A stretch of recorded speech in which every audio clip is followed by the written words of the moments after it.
But I think a lot of the reason that we're low energy today is because we're in a bit of a we're in a bit of a Verhoeven slump.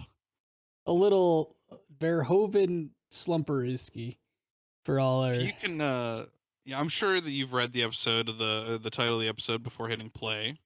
So today we were talking about the Hollow Man, and I usually start off some kind of thing, but this week I want to ask you, like, how did you choose your Verhoeven movies? There was only a few that were actually in English. Okay, Um, that's part of it. That's a start. so and this is where we ended up, man. This is where we ended up, and I'm sorry. I issued a public apology for these trash ass movies that we've had to watch over the last. Oh my god. Usually, this is the first time at the movies. First of all, welcome to episode 17 with no guest. Hope you enjoyed the one with the guest. We'll try to get more on here soon. Dude, I'm And just if gonna. you did, please let us know, and please say what's up to James, and let us know who you'd like to have on, and we'll try to get him on. Aaron, The Hollow Man is a turd of a movie, bro. It's an absolute stinker. Hollow Certif- Man, or like Hollow Movie. yeah, there's nothing. It is There's nothing there. nothing at all. I mean, this might be the shortest episode we've had it at the movies, but this is our last Paul Verhoeven movie because the other one I picked, L, is a French movie, and we're not going to watch a movie in French because we're trying to get viewers now. We're definitely not going to get a bunch of viewers watching a French film that nobody's ever seen. We should say we're not staunchly anti-subtitle. We're just anti-subtitle until we get a fan base that loves subtitles, and then we'll Yeah. be Mm-hmm. in it. Then we'll be in it. No. That'll be all we watch. Let's get into it, Aaron. Let's get into Wait, it. I need to ask: is there going to be some big reveal of what our Verhoeven replacement's going to be? Do you already know what it I already is? know what it is. Will it be this episode or will it be next episode? When are you gonna reveal it? I can reveal it now since we need something to carry this episode. So when you think back to 2007, there was a lot of notable movies in 2007. Some say it was the best year in film for the 21st century. I don't know if I agree with that, but that is where our second to last film, No Country for Old Men, was released in 2007, along with the movie This Isn't What We're Watching, but along with the movie 300, American Gangster, and a lot of other movies as well.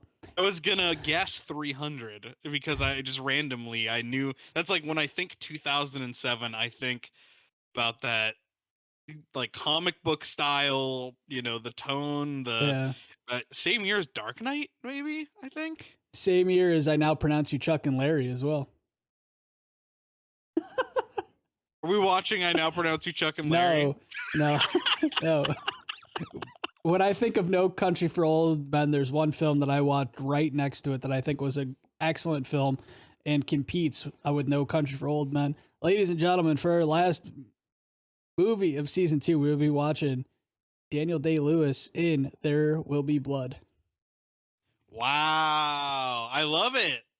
I love it. We could do this is so exciting. I feel like the director of that, Paul Thomas Anderson, is definitely has some parallels with the Coen brothers. Mm-hmm. Um, I think that we've done a lot of contrasts these first two seasons, so it might be good to compare some Yeah, directors that are similar, and we could do a whole season on him if it goes well. I think so, man. I thought it was nice to think, you know what, hey, there was a film that I watched right after, or right at the same time I watched No Country for Old Men.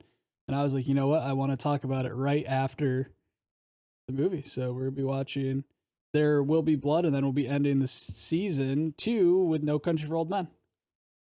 Huge reveal, folks. Get ready to order milkshakes for the film, because we all know Daniel Day-Lewis is gonna drink your milkshake, baby. I'm excited for That's that so one. exciting. Yeah, Sorry, that's gonna be great. sorry for any of our huge Paul Verhoeven fans, but I have to end it. I have to pull the plug on him. I have to. Well, let's talk about it because I do think before we even get into the movie, we did some research. You and I did. We were talking about this, And it might not be totally fair to blame him. I mean, No, he's responsible for the film, but in Verhoeven's defense, on the Wikipedia page for Hollow Man, he says that this is the only film, or at least the one that he most is disappointed in, because he feels like anybody else could have made it. It doesn't have that Verhoeven touch, which is huge. I like, even with Starship Troopers, which we were divided on, we were like, all right, this is at least like messy. It's a Verhoeven movie. You have like 100%. It's the got the stamp. social satire, Yep. right? You've got all the hallmarks. This is a sci-fi slasher movie, I guess you would call it, but it is so stale on both ends of the spectrum, and there's not really any satire, just lots of uncomfortable sexual moments. Yeah, I feel like any kind of trash ass director probably could have turned this out. Let's call it what it is, Aaron, and let's not sugarcoat it. It was a complete money grab. I mean, you have a starring title or a starring actor as Kevin Bacon in this film, and you hope that Kevin Bacon can carry the whole entire movie forward. But unfortunately, he's invisible for half the movie, so not really much that Kevin can Ah, do. let's get any positives we have out of the way, because there's a lot of negatives to talk about, unfortunately. Yeah, My positives would be, number one, Kevin Bacon. Even though his character extremely unlikable, he continues to be a charismatic star. Seeing him at the age of 40 in this, which is surprising because he looks very young. Um, he still has charisma, plays the character with a mean streak for sure. I mean, he succeeds at making the character unlikable. yeah, And I think that, seeing him, especially, I will say too, the other thing that I do like about this is it's an invisible man. I remember having a conversation with someone, and I can't remember who it was, and I can't remember if it was you, but I don't think it was, before we watched this, where somebody was like, no, it's different. He's not invisible, he's hollow. And I think I like had a conversation, and it made me kind of excited to be like, well, what does that even mean? And I watched this, it's just an Invisible Man ripoff. mhm, Um, but I do like, it is creepy, sufficiently creepy, the mask that they make for him. I yeah, think the synthetic skin and everything, the effects are, CGI stuff's very 2000s, but I think the idea of having an invisible man or animal strapped to a table and seeing them come visible, like nerves at a time, organs at a time, is fascinating. So those would be my positives for the movie. It succeeds in making a truly despicable character, for better or for worse. Um, but I think that's it. Is there anything that was yeah, redeemable about this for you? yeah. I think that Kevin Bacon really was good in it. And I really like seeing Josh Brolin as something different than, which was cool seeing him in a God, about Josh Brolin. different actor, different kind of thing than what I've seen him in before. And the other thing is, this might be the first time I've ever watched a movie in 6 parts. We should clarify. We were filming. Yep. It was filming weekend at Aaron's house, at Mo's house. So we watched like a half hour of this Saturday night, and then we watched like two other like 45-minute installments throughout Sunday. We like had breakfast, watched like 45 minutes, and then filmed, and then had a lunch break. Um, that being said, if I had to sit down and watch this 2-hour movie, it's so funny, man. This might be a you had to be there moment, but I was like, in my head, I was like, Hollow Man cannot be longer than 90 minutes. There's just no way. I was like, it's probably like 80 minutes. And I should have known with Verhoeven, but I was like, there's no way. And then I was like, I asked my Google assistant how long the film was, and it said 2 hours. And I was like, come on. And then having watched the movie, I mean, if we had to sit down and watch this in one sitting, halfway through, would have been done with this, but it would have been baked. What was the thing? There was something that there was like some miscommunication between me and you said something like, or maybe We birds. thought Yeah, I think you thought that it said, or you had mistakenly heard 159 minutes and almost shit a brick Yeah. because that would have been But it a was an 3 hour hour and film. 59 minutes. Yeah, but I thought you said 159 minutes. And it was after we watched a Right, half right, hour. right. It was after we watched a half hour of it. We were trying to figure out how long it was. And I thought you said 159 minutes. I about jumped out your window. I was like, I'm out, baby. Like, cancel the pod. I'm moving, baby. Get me out of here. So that's if you're gonna watch this thing, watch it in halves at least, because you are gonna halfway through this, you're gonna be done. You're gonna be ready to be done with this shit. There was a peeping tom moment at the beginning of the movie when he's visible, and you asked me a very like provocative question, which was essentially if you were invisible, is that something you would consider, or what kind of what kind of what kind of inappropriate things or misdeeds or whatever would you consider doing with this power that you have, which is kind of what the movie tries to, if it tries to do anything with meaning or like with a with some kind of point, that is what it is. It's kind of just showing this, this person that has gone mad with power. Which is, and I will say I watched the original Invisible Man recently.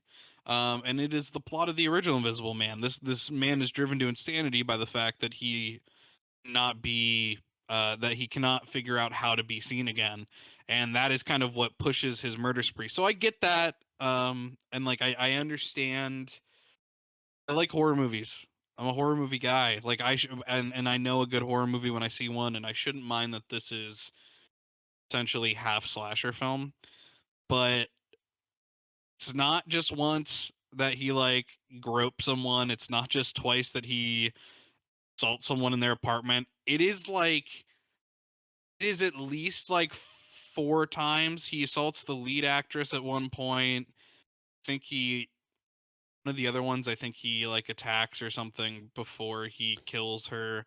It is like this thing of, I guess the bigger conversation, I'm sorry to ramble. The bigger conversation is, I think personally you can have things like that in a movie if they really matter. If they really push the plot along. I mean, if there is a reason for this story to be told, um think that you can have sexual assault in a film and you can have it um, shown or implied tastefully and have it have meaning within the story and into the Yeah, but characters. it's got to push the story along, though. It just can't be just because you Right. want it in there or you think it's going to be because it's going to make people uneasy. It's got to push the This story feels along. like, and I said this when we watched it, this feels like it was designed. It's like a Saw movie, which is topical because one's coming out, but it is designed to make you squirm in your seat. Feels like it is strictly there for the audience to just kind of like be, repulsed by what's happening and to want to look away. And I don't thing is he could have, and not that it's better, not that violence is better, but the thing is if this is a horror movie, he could have attacked his coworkers and it would be same amount of meaningful as it is that he is suddenly just like molesting his female coworkers. Like it doesn't need to be that. It There's doesn't a do anything for the story. There's a part where Kevin Bacon says, "It's easy to do whatever you want when you don't have to look at yourself in the mirror." And I think that spoke volumes to what they were trying to to like get across. Like, if you didn't have to like look at yourself like physically and actually like look inside at yourself, do you really have morals anymore? Does really truly anything matter if you never have to see yourself? If you never have to really like judge your own self? Because at the end of the day, you're the only one that can judge yourself. So Right. if you can't do it, does anything really matter? And I think that's what they were trying to touch on. I mean, how interesting would this movie have been if when he was invisible, he did myriad of things, some of which were even good, like good characteristics. Like there was what did I watch? This is such a terrible example. My brain is in nap mode. I watched the Zack Snyder cut of Justice League recently, and one of the things that I did like about it, despite not really liking it overall, is that there's a part where Cyborg goes out, and this is just in the Snyder cut, he can change machines. He can like alter machines, and he alters this woman's ATM interaction so that she gets all this free money because her account is low. And so I'm thinking like, it's a very like 2D dimensional character, Kevin Bacon in this. What if you had his character become invisible? He's doing all kinds of stuff, and some of it is like good stuff, and he's like, he is like surprising people with things. He's like, helping people or doing surprising things that could have positive impacts on people's lives. Um, then have him start to maybe dip his toes into something uneasy. Like the thing is, the escalation's not even there. The peeping tom incident, a good movie that would foreshadow him being invisible, seeing the woman in her apartment, and then he can get away with being a peeping tom, and then maybe it escalates from there. In this, it's all over the place. It's just straight up like grabbing a coworker's breast while she's asleep. There's no escalation. It's just 0 to 60. Well, almost, man. No, It sucks though too because you say it's all like it's funny to say like it's all over the place, but this movie is like extremely self-contained in its environment.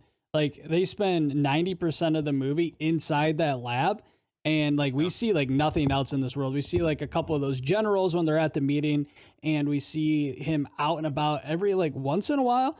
But for the majority of the movie, it is self-contained inside this lab, and we really don't get to see him interact out into the no. public that much. And I think like what you're saying, like to break free of those like barriers that you have with like scenes and now locations, because it wasn't like this budget was low. Yeah. This was a they gave a lot of money for this film, and they could have done a little bit more as far as like open up the world a little bit because it did feel claustrophobic in the sense that we spent all our time inside that lab. And I guess that's what I mean. That's why we don't like the movie. Like the things that I'm requesting would make it a totally different film. Yeah, but Sent for better or for worse, what it like needs. right. And I guess I mean like it works in the sense that being closed and being partly a slasher film or a horror film does work in the sense that you are trapped in one space for a lot of the second half of the film. And he is kind of hunting down Michael Myers style these coworkers and stuff, um but it's not fun to watch. It's not particularly interesting. There's nothing really different about it. Um and the first half of the film doesn't prime you for that. The first half of the film, once again, something we noticed with Starship Troopers, um, feels like the film is split into two distinct halves that are almost unconnected or unrelated. Yeah. Kind of interesting. So yeah, I don't know. I feel like this might be the worst movie we've watched for the show. This is I think it's my worst movie that we've watched and done a pod for. I Okay. don't know if it's I hate to say it's worse than Raging Bull, but at least Raging Bull was like I think it is, man. I think it is worse than Raging Bull. It's got to be people. Okay, listen. Somebody out there has no context about our opinions on Raging Bull, and they're like, "What the fuck are you guys talking about right now?" We should explain briefly that we did Scorsese for season one, and before we started recording the pod, we did watch Raging Bull, and we both had, uh, we'll say, predominantly negative reactions to it for a number of reasons. That being said, it being our least favorite Scorsese film, we also thought that it was like definitely technically admirable, more than proficient. It was admirable.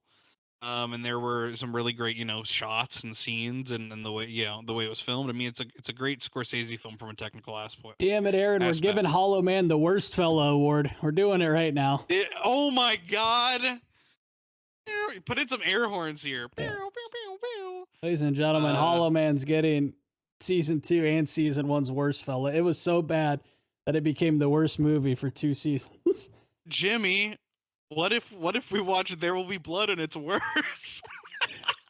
dude, now when I was editing, so I had the luxury of I edited our most recent pod after our filming week, and so after we watched Hollow Man, and there's a point in there where I say, well, unless Hollow Man's gonna surprise me, and boy did it.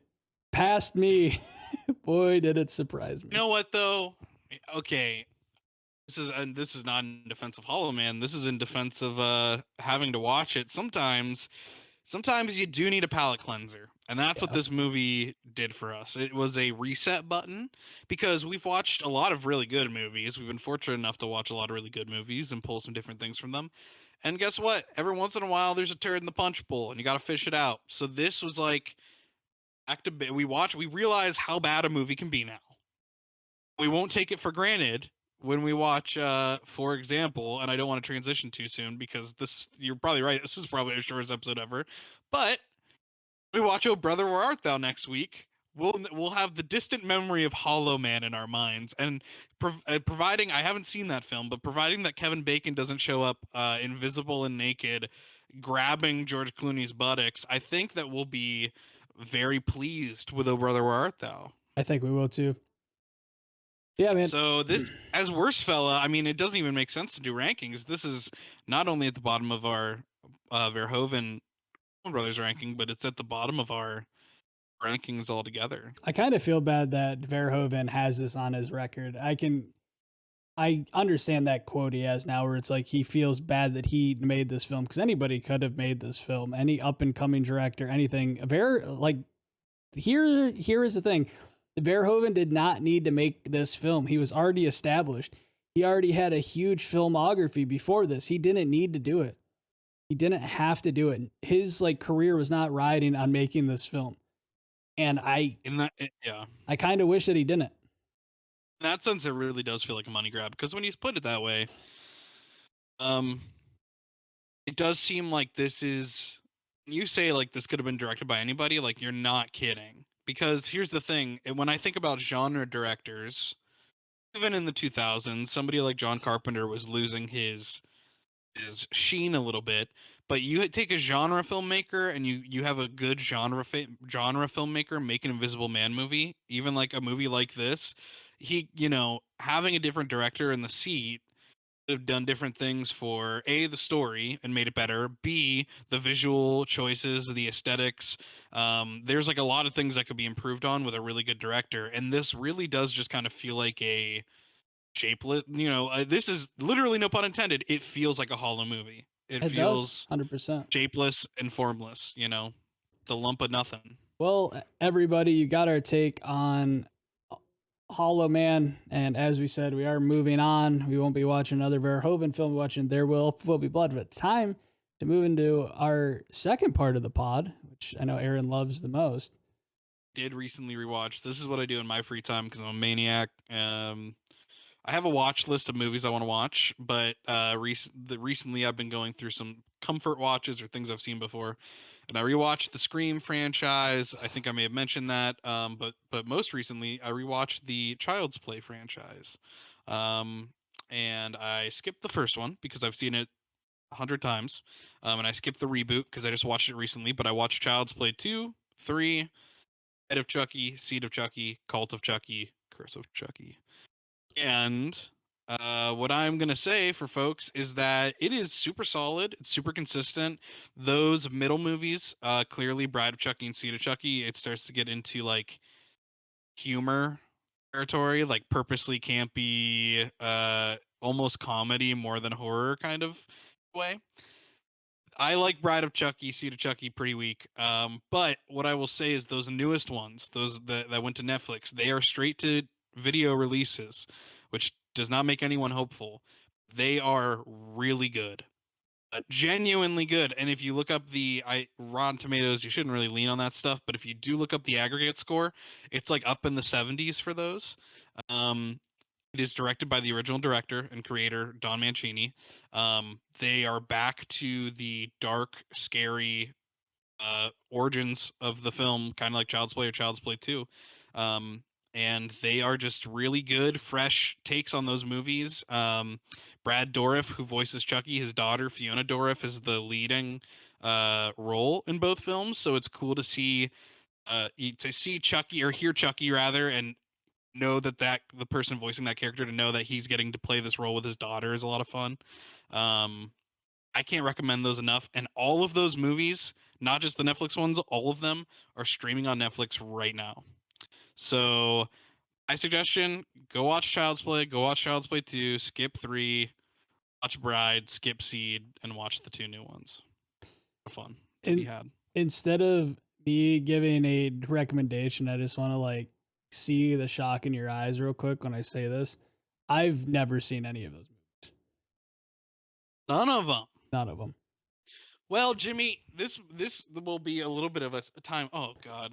Oh, I'm thawing some chicken, and my cat has her arm in the bowl of water, fishing.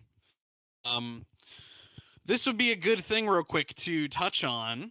And you know what? We have a couple ideas, and I think we're gonna get to all of them because there's no end for this show in sight. But I would like to know what I hope people, not. Ah! what I want to know what people are interested in, though. So we have a couple options that we're talking about for season 3. One of them is a normal season, like first or second, where we both pick a director. One of them is one-off films. So Lo and I, for example, picking our top 5 films and showing them to each other. Other idea is to pick dependent features, things like WNUF Halloween special, things Recent that could use independent some more, features though, like yeah, things within 2010, the last like 10 things years. within the last decade that could use some recognition. Um, and this was something that I was thinking of, but this is more of a horror thing. Um, would love to take you through a franchise. I would love to be your lovely guide and host through a franchise. And I'll tell you what, You know what's Child's funny? Play's Child's Play is a good one. I also want to be your host through a favorite franchise of mine that I thought about What is it? today. Fast Rocky? Is it Rambo? Is it Fast and Furious? Did I None of any of those those movies. three? Nope. What is it? James Bond. I would love that. We should do this. So this is the other option, folks. Please leave us a comment and let us know what of these sounds intriguing, if any of them. Because here's the thing, like I said, we're probably going to get to all of these, but let us know what you want to hear next, because I would love that. I've only seen actually the first 2 new films. I've seen Casino Royale and I've seen Quantum of Solace, Hmm. and I think I saw Live and Let Die way back in the day with Halle Berry and Pierce Brosnan. It would be very fun, I think, for us to show each other kind of our expertise. The 2 that I would want to watch with you are either Child's Play, because you just said you haven't seen any of them, or have you seen any of the Alien films? Yeah. Okay, because I think Aliens is the other franchise that I think is very consistent.